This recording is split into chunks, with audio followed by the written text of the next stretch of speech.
Finally kapuso na sila Vice. It's showtime, pinaplanse na ang kontrata sa GMA7.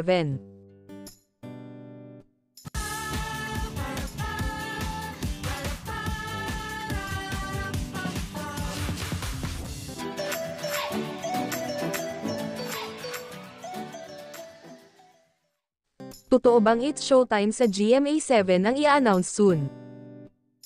Bagamat wala pang gustong magkumpirma, usap-usapan ngayon sa apat na sulok ng showbiz ang nalalapit na paglipat umano ng kapamilya noontime show na It's Showtime sa GMA7.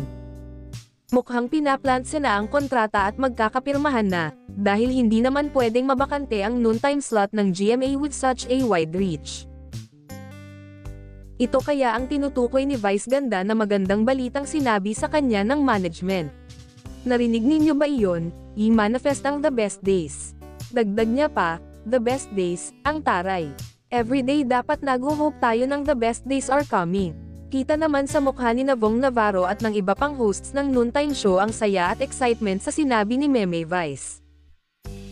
Dahil sa sinabi na iyon ni Meme Vice ay hindi maiwasang isipin ng mga viewers na ang best days, na tinutukoy nito ay ang posibilidad na paglipat ng It's Showtime, sa GMA7.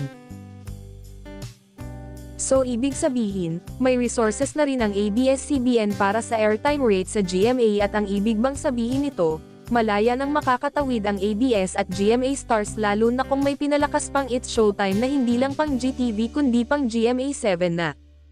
Matatandaan din kasi last year bago ang official announcement ng GMA7 at ABS-CBN ay nag-hint din si Meme Vice sa paglipat nila sa Kapuso channel na GTV sa ilang beses at araw-araw na pagsabi nito na, better days are coming.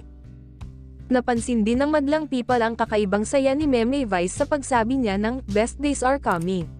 Kung kukuha man daw ang kapamilya noontime show ng Kapuso artists, tiyak na magiging support lang ang mga ito sa main hosts na sina Vice Ganda, Ann Curtis, Vong Navarro, at Kim Chu. Ang saya lang na pwede nang magtawiran at magtulungan lahat-lahat kung sakali. Inaabangan na rin ng madlang people ang mga ibibigay na hint ni Meme Vice sa mga darating pang episodes ng It's Showtime. Ang bongga nga kung matuloy ang paglipat nila sa main channel ng Kapuso Network na tiyak na isa namang historical moment sa Philippine TV.